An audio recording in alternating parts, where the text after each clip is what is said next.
Hi, my name is Eddie Wilson, the founder and owner of Think Realty, the world's largest real estate investment media platform. Also, I own the American Association of Private Lenders, the world's largest aggregation of private lending capital. Each and every week, my life comes in contact with some incredible people. I want to take you on a journey as you get to see behind the scenes and learn more about them. From billionaires to politicians to media moguls and more. I'm going to take you with me behind the scenes for Titan Talk. Get ready for Titan Talk.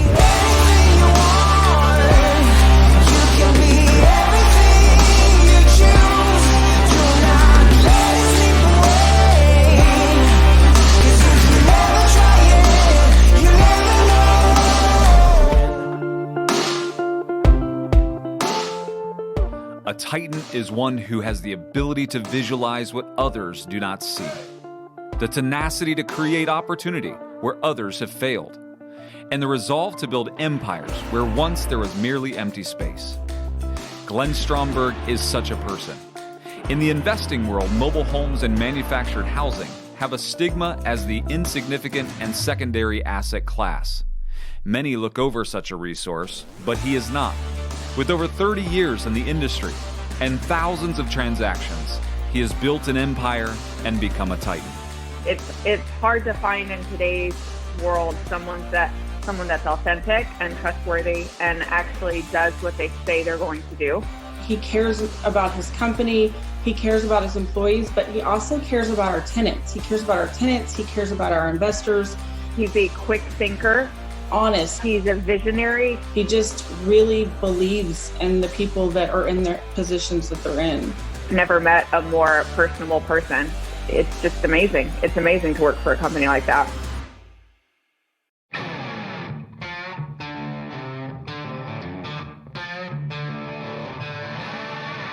All right. Well, like I said, I've been looking forward to this. Me too. I'm really excited for the interview. Me too.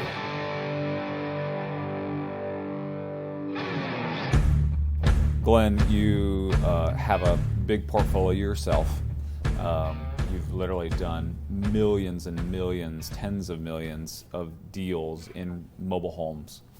And you're also providing this as a service to investors. And a lot of investors, my friends and colleagues, come to you for that purpose because of the potential return on investment. Mm-hmm. Talk to me about that process. You know, when an investor comes to you, I mean, you know, how do you treat them? What is that like? What's that experience? Yeah, what we want to do is we want to make sure they are 100% comfortable. The beauty of what we do is we truly do create a win-win. Mm-hmm. We create a win-win. Our price point is so much less than a single family house. Investors like that. Our cash flows are better for the most part than a single family house, so the returns are better. Mm-hmm. So it's a very simple process. I always want people, if they're not 100% comfortable, I don't want them to do it. Mm-hmm. Right? You just don't want them to do it. But sure. Most investors that look into what we do, they want to do it. So. And you know, investors typically buy 1, 2 more lots. I mean, we have investors all over the board. All over the board. We have several investors done 15 to 20 with us. We have another group of investors that done 5 to 10 with us. We've got and really what they're doing, they're paying cash. They're paying cash for the houses. It's a free and clear asset. They're doing it. The cash on cash returns are just phenomenal. They're just phenomenal on our product. And what's really been, and this is something I always tell our team. We only have 2 metrics we got to worry about. Number 1 is exceeding expectations for tenants and exceeding expectations for investors. If we do that, we don't have to worry about us. We're good, right? Sure. There's only 2 things you got to do business with us. You've got to be able to do 2 things or we can't do business with you. You got to be able to wire the money to the title company, and you got to be able to look at your statement every month to make sure your money hit. Outside of that, we do everything for you. We're going to buy the house. We're going to fix it up like new, do all the contractors, do all the brand, all the stuff. The other thing I think that we do that's unique too is that we property manage dollar for dollar. We don't mark up anything. Mm-hmm. And that's part of our package because we want we want investors to do multiple deals with us. A lot of property management companies, and I understand, they want to make money, right? Sure. So there's releasing fees, they mark up materials, they mark up, we don't do any of that. It's dollar for dollar, just what we do, because we want to provide that service, and because that's the key to turnkey investments, right? We want them to have no brain damage, no nothing, get good checks, be happy, and go do what they do. So take me back to how you got started in mobile homes. I know you were involved with Clayton Homes early on, but kind of tell me that story. Yeah, honestly, okay, so make a long story short, I graduated college, got a job with ITT, corporate America, and I looked up and I wasn't really making any money. And I had a fancy title and everything else, and I knew I wanted to be an entrepreneur, and I wasn't a corporate guy. I knew that. And so I got a job with they were called A1. A1, they were the biggest in Texas at the time, and so I worked there 2 years, and then I was promoted to sales manager and the general manager, and him and I, we decided we can do this for ourselves, and we opened up our own dealership, and then we actually grew to 13 locations. I eventually sold out to him. I had a no-compete clause for about 2 years, and then 2 years later I got the Clayton Homes franchise, which I had the Clayton Homes franchise for 15 years, and that's the company Warren Buffett bought, which obviously says a lot about mobile homes, and because he doesn't buy nothing unless it's really good stuff, and he always talks about affordable housing too. So then I saw a trend, and the trend was where all the dealerships that I had, people would come. It's like car dealership, right? You'd come, pick out a mobile home, take it to a mobile home park or their land, whatever, and so. When a home leaves a factory, it's a personal property home. It has a title on it. Similar to like a vehicle. Same thing as a vehicle, okay? And then when you move it to land, you can make it real property. It's just a title company function to make it real property. Talk to me about mobile homes. I mean, it's funny because I've met a lot of men a lot of people in general that have invested in mobile homes, that have investment strategies around mobile homes. And in the investment community, it's not the most enticing asset class. You've really changed my mind about that, walking through some of the properties yesterday and talking with you over the years. Talk to me about that, because how did you all of a sudden see this diamond in the rough that no one else has seen, and then you capitalize on it? It's the best kept secret in real estate investing. Because I speak all over the country, and I have two pictures. I show one of a single family house from the 1970s that's a metal sided house, and I always ask the question: how many people think this when they think of a mobile home? Is this what it looks like? Mm-hmm. And about 80% of the people raise their hand. And then I show one of the ones that we buy that one of the things my dad did say, he came out and looked at about 15 of my properties, and he said these are built better than a lot of the track houses in Chicago. And they're beautiful. I mean, that's why it's a secret. There's just real estate investors just don't know about them. They're giving me a third to a half the price of a single family house. The cash flows in many cases are not just more, but in some cases double.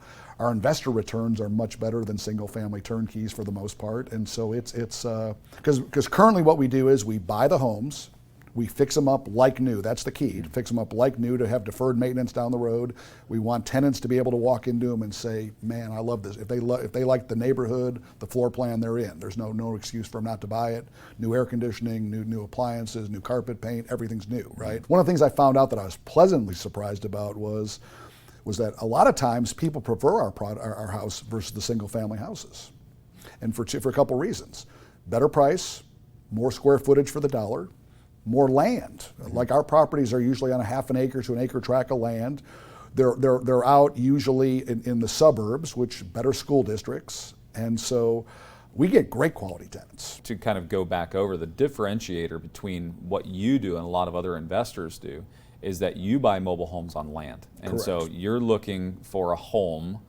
Not just a mobile home that's inside of a park that's Correct. renting a lot. Big difference. They're actually yes. sitting on a piece of land. They're tied into it with a foundation or whatever the necessary means is to make sure that they can get FHA financing. And so these people are not just getting a decent home, they're also oftentimes getting land. We walked yesterday, and the one was on an acre and a half. Yeah. Huge lot, and that's very enticing for a small family or a new family, or even elderly, because they're all one level. I mean, you think about just how applicable these properties are to society. Absolutely. It gives the kids a place to play. Big yard to play in. You've got storage. You've got storage room back there. People, if they got boats, they got stuff, they can put it on there. There's some people have horses. Some people want have livestock on there too. So a lot of having the land is a big plus. And I always get asked this question. Well, don't mobile homes depreciate? And I always answer it yes and no. If it's a personal property mobile home, they absolutely depreciate, just like a car. Just like a car. If it's a real property mobile home, no, they appreciate. They go up and down with the market. Case in point, in properties that we bought in 2012 have more than doubled now. Matter of fact, the property we looked at yesterday, a property like that would have went for around $60,000 back in 2010, and now it's $135,000. Wow. Why? Because single-family homes have gone from 150 to 300 now. So there's always, it'll go up and down with the market, and you see tremendous appreciation, and So tell me about your childhood. Tell me what it was like. I know you grew up in Chicago. Right. I knew you have a very similar upbringing as I did, and so just talk to me about your childhood. I had a great mom and great dad, parents that loved me. Okay, unfortunately, I lost my mom to cancer when she was only 54 years old. That was unfortunate, but she was a great mom. My dad was a mason contractor, and the good thing was he was a really good role model for being an entrepreneur and working hard. He had a great work ethic. He got up early in the morning. I remember getting up at, I've always gotten up early myself, but he was already up doing blueprints early in the morning, and he worked his butt off. He also gave me the entrepreneurial bug, right? Because I remember driving around Chicago one time, and he said, see all these businesses here? You can own one if you work your butt off. And you made this statement. You said your dad told you can own a business if you work your butt off. And it's true, but what have you learned? I mean, so I know you work super hard, but at some point you don't want to get up every morning at the crack of dawn and work till dusk just to build a business. So what have you learned? There were a lot of years I worked 50, 60, 70 hours a week, and really when I was younger, I kind of liked it. Someone put the book The E-Myth in my hands, and when I read that book, I put it down and I said, okay, I'm going to read that again. I read it again, and it dawned on me. I go, I've been doing business wrong this whole time. and another guy, basically, in mastermind groups that I'm in and so forth, just said, it's not that complicated. Take out a piece of paper. What are you good at? What do you like? What are you not good at? What don't you like? And delegate that stuff, dummy. And it really was. I go, why didn't I know this earlier? And that's what, from that point forward, I surrounded myself with people who were great at what I'm not good at, and boy, things have worked out better. And I get to do what I love to do, and that's that. Like I said, I wish I learned that when I was in my 20s. I wish I knew that when I was younger. In the industry, when I ask people about mobile homes, your name comes up every time. You have definitely become the go-to person in the mobile home investment space. Thanks. That's humbling. Yeah. Well, you're a very humble guy, and it's not something that I've ever heard you say. No. But you've been in it for a long time. But it's interesting to me because there are lots of other people that invest in mobile homes.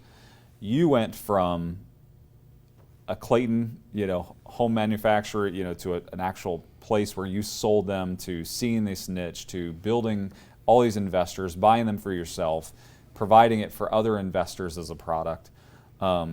How did you get to scale? There's 5 phases of business. The 5 phases of business are startup, perseverance, profit, scale, and then succession. You slogged through the mud like a lot of investors and real estate investors do, but how did you get to the status you are, the size you are? Did you use a business operating system? Was there something that you implemented in your life or in your business that really helped you get there? Yeah, and I'm going to start with this. As a Christian, I heard a guy come to our church and say, is God the CEO of your life? Is he really the CEO of your life, your business? Do you really give him top? And I was like, I said, no, not really. And that stuck with me. And so I put in my morning goals, I've got a set of, it's called God goals that I just, ask for. And every morning I ask God, I say, you are the CEO of my life. You're the CEO of this business. Lead me, guide me, direct me today. I'm going to trust that you'll put your feelings in me. And I believe it's very biblical. If we ask, he will, and he did. And from that point forward, I started making better decisions. I really did, and opportunity came. I learned when I was younger. I had a fair amount of success and made the money and everything. And money doesn't buy you happiness, right? It's nice. I'd rather make it than not make it, but it doesn't buy you happiness, right?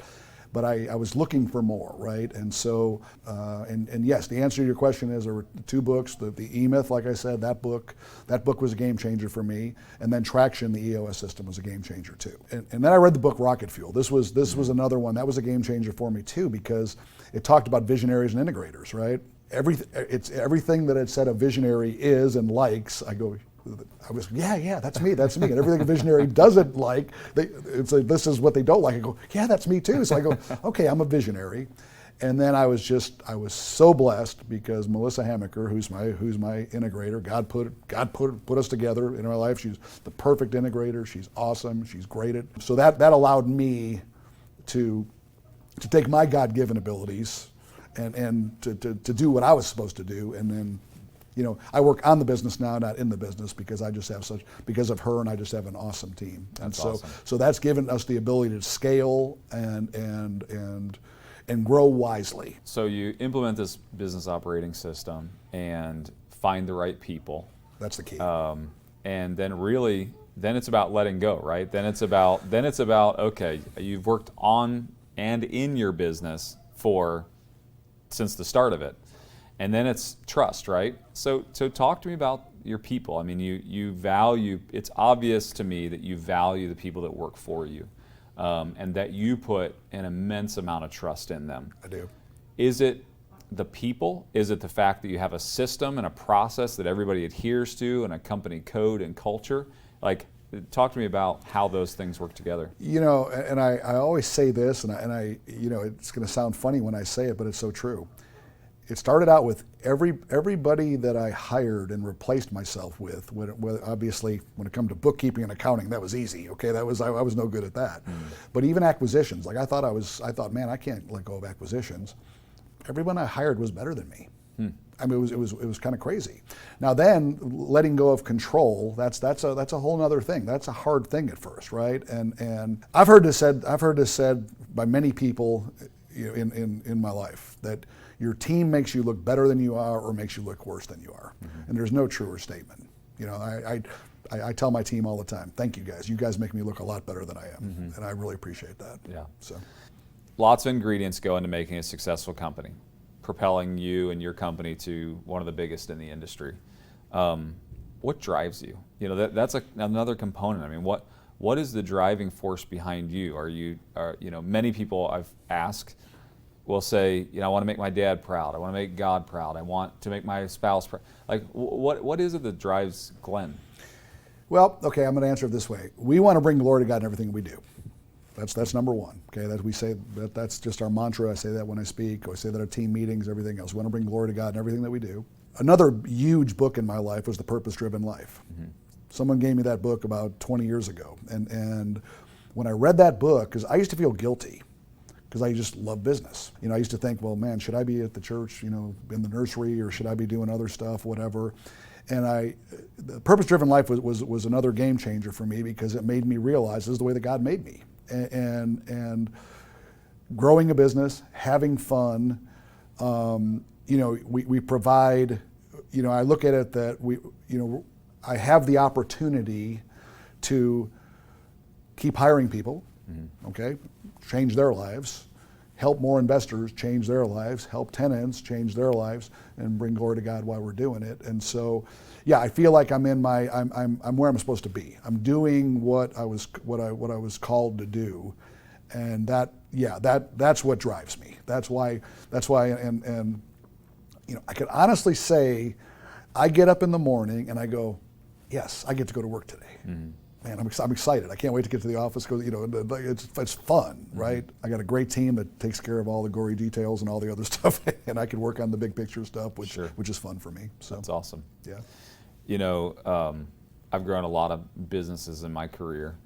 Yes, you have. When I grow them now, the older I get, the more I start thinking about the things that you and I have talked about. You know, and a titan is not just someone who grows businesses. A titan to me is someone who changes industry, who changes the way people think about it. You've talked about how you want a legacy of changing how people think about mobile homes, whether they're investing in them or living in them. But I think as I get older, I ask this question to myself a lot. You know, no matter what business I'm involved in, it's like I'm looking 10 years down the road past when Eddie's dead and gone, and I'm asking myself this question: what do I want them to say about me? What do you want them to say about Glenn? He was a good, honest man that loved God and loved people. You know, he tried to do the right thing. And yeah, I hope that I'll be remembered as a guy that made a difference for the industry, made it become more mainstream, helped make it become more mainstream. And I thank you that you've given me a platform with Think Realty, American Association of Private Lenders, and also going to Washington. I appreciate that, and I told you I'm going to write a book on this. You know, is God the CEO of your life? Because that was the total game changer for me when I get up every morning and I say, you are the CEO of my life and of my business. Lead me, guide me, direct me today, and He does. And so that's what I hope I'm remembered for. I think you're well on your way, because if I had to describe you today, how you described what you want to be, I already see you as that. And I know that the people around you already feel that about you. And I would add one more thing to that, and that is I've never seen someone give at the level that you give. You know, I watch you in masterminds, I watch you as young people, young investors come up and approach you. You never say, well, I'll charge you a consulting fee, or, you know, it's always, well, let me tell you, let me explain to you. You know, like, I know you've opened up your office to people, you've taken people on tours of mobile homes, you know, I know that that's a big part of your life. And so I would say that the one thing that I would say about you is an extreme giver, someone who just loves people enough that you're going to give without expectation in return. You know, and thank you very much. To me, that's a huge thing. That means a lot to me, and I want to say this too. I want to say this. I can't tell you how much respect I have for you. You know, you've had tremendous success at a very young age, and you're always so humble and graceful, and yes, I think the exact same thing about you, and I appreciate that in you. I really do. Yeah. Thanks for the interview today. I really appreciate it. Thanks for allowing us to come into your world and tell the world about your story. Thanks for coming. It's been an honor. It's been an honor. Thank you for coming. Seriously. Greatness is not a matter of chance, it's a matter of choice. Glenn Stromberg has shown us with the right people, the right priorities, and the right business operating system that if you have enough tenacity, you can have a successful business. He's also proven that nice guys don't have to finish last, as he is in first place when it comes to mobile home real estate investing. With a product that most would overlook, Glenn has found extreme success, and that is the mark of a true Titan. I'm Eddie Wilson. Thanks for watching Titan Talk.